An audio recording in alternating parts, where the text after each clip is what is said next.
안녕하세요 여러분들, 여행시간의 두치입니다.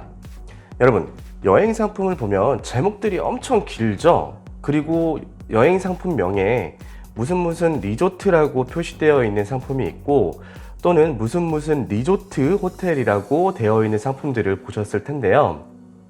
그럼 여러분, 호텔과 리조트는 둘 다 잠자는 곳인데 왜 명칭을 다르게 했을까요?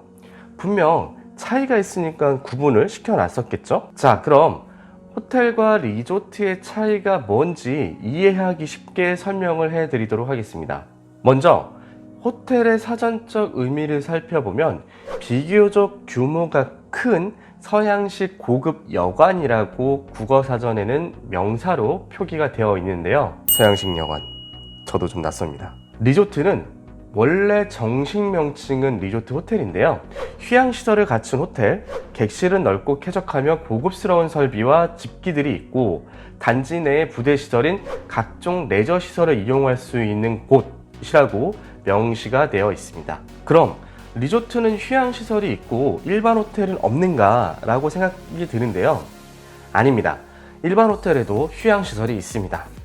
호텔이나 리조트나 객실 있죠, 식당 있죠, 수영장 등 각종 부대시설이 골고루 갖춰져 있습니다. 그럼 똑같은 숙박시설인데 왜 호텔과 리조트를 구분을 했냐면, 이것은 어디까지나 저의 개인적인 생각과 여러 나라의 호텔과 리조트를 방문한 바탕으로 정리를 한 것입니다만, 몇 가지의 차이점이 있더라고요. 첫 번째, 일반 호텔보다 리조트 호텔의 휴양시설의 규모의 차이가 있다는 것입니다.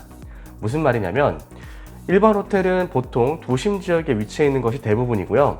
리조트 호텔은 도심 지역에서 벗어난 외곽 지역에 위치해 있으면서 건물과 대지 면적이 넓은 것이 좀 차이가 있습니다. 그렇기 때문에 수영장의 경우 일반 호텔은 대부분 건물 내부에 있고요.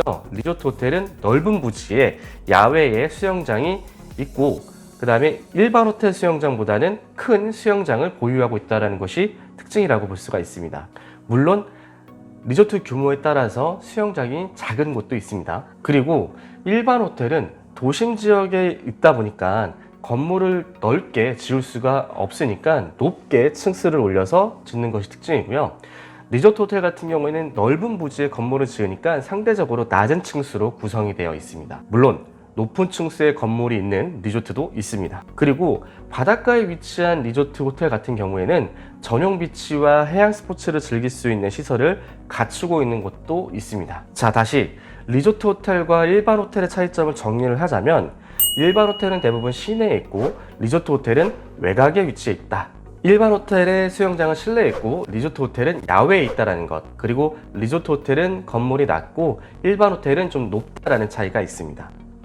그리고 사전적 의미처럼 리조트 호텔 같은 경우에는 휴양을 하고자 하는 고객에게 맞춰져 있다는 것이 특징입니다. 그래서 여행 상품명을 보면 대충 그 호텔의 위치와 성격을 좀 파악할 수가 있는데요. 무슨 호텔 상품 같은 경우에는 이 여행 상품의 경우에는 호텔이 시내에 위치해 있구나 라는 것을 파악할 수가 있고요. 무슨 리조트 상품의 경우에 이 상품 같은 경우에는 호텔이 외곽에 위치해 있네 라고 파악하실 수가 있으실 겁니다. 또한 모든 여행 상품들이 다 그런 것은 아니지만, 대체적으로 무슨 호텔 상품 같은 경우에는 관광형 여행 상품이라서 관광지를 좀 더 많이 방문하는 컨셉으로 기획이 되어 있고요. 무슨 리조트 여행 상품 같은 경우에는 휴양형 상품으로 관광형 상품보다는 상대적으로 여유로운 일정으로 꾸며져 있다는 것이 특징입니다. 네, 이렇게 해서 여행 상품의 이름만 보고도 대략적으로 숙박시설의 특징을 예측할 수 있는 방법을 알아봤는데요. 여러분들께서 여행 상품을 선택하시는데 도움이 되셨으면 합니다. 오늘 영상 여기까지고요. 다음 영상에서 뵙겠습니다. 감사합니다.